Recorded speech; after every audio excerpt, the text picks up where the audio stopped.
muuqaalka like inoo saara si dad badan ay u daawadaan sidoo kale share gareey oo la sii wadaaga saaxiibadiina kale idinku jira baraha bulshada aad iyo aad u mahadsantihiin aynu ku bilowno wararkeena madaxweynayaasha maamulada Puntland iyo Jubaland ayaa lagu soo waramayaa markaan in ay ku kulmayaan magaalada Nairobi ee dalka Kenya wararka aynu helayno ayaa waxay sheegayaan in Axmed Madoobe iyo waliba sidoo kale Saciid Dani ay shir degdeg ah ay ku yeelanayaan magaalada Nairobi ee dalkaasi Kenya shirkaasi oo looga arinsanayo sidii loo cuuriyaamin lahaa dawladda cusub ee uu majaraha u hayo madaxweyne Xasan Sheekh Maxamuud Axmed Madoobe oo la sheegay inuu aad iyo aad uga cagajiidayo shirkaas isla markaana uu qabo aragti ah in madaxweyne Xasan Sheekh Maxamuud uu kala shaqeeyay shakhsiga ra'iisul wasaaraha noqonaya oo inay aad isugu dhow yihiin oo dhinaca kalena markaasi ay isku heeb yihiin loo magacaabay ra'iisul wasaaraha dalka ayaa haddana waxa la sheegay in Saciid Dani uu aad markaasi ugu riixayo Axmed Madoobe in shirkan uu markaasi qayb ka noqdo Saciid Dani ayaa markaasi ku oranaya hogaamiyaha Jubaland Axmed Madoobe eray ay kamid yihiin abaal malihid sababtoo ah aniga oo markaasi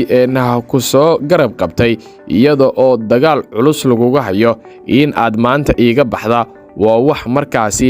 aanan ku qaban karin ayuu ku calaacalay hogaamiyaha maamulka Puntland Saciid Cabdullaahi Dani Axmed Madoobe oo arintaasi si weyn kaga damqaday ayaana markaa ku qanciyay Saciid Dani in uu shirkaasi kala soo qayb gali doono haddaba shirkan ayaa ujeedadiisa ugu weyn waxa ay tahay sidii looga shaqeyn lahaa in dawladda cusub ee marka uu hogaaminay madaxweyne Xasan Sheekh Maxamuud looga shaqeeyo sidii loo qaadici lahaa amaba looga hor imaan lahaa dhinaca kale xogo kale oo aynu helnay ayaa waxay sheegayaan in shirkan lagu casuumay madaxweynayaasha maamul goboleedyada Koonfur Galbeed iyo waliba sidoo kale Galmudug balse qoorqoor iyo lafta gareen ayaa la sheegay in ay markaasi iyagu si cad u diideen inay markaasi ka qayb galaan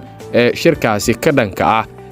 madaxweyne Xasan Sheekh Maxamuud waxa ay ku doodeen qoorqoor iyo lafta gareen in markaasi iyagu aysan lahayn maamulo awood badan isla markaana ay aad u fududahay in dawladda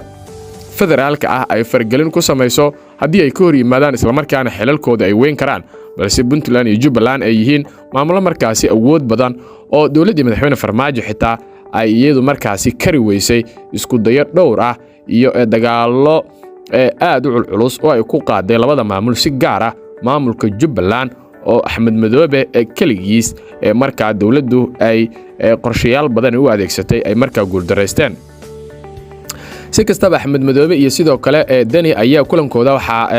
qorshuhu yahay inay ka qayb galaan saraakiil markaasi ka tirsan sirdoonka dalkaasi Kenya iyadoo ay suurtagal tahay in halkaasi lagu faaqido oo lagu soo hadal qaado sirdoonka Soomaaliya arintaas oo markaa ceeb ku noqon karta Axmed Madoobe iyo waliba sidoo kale Saciid Dani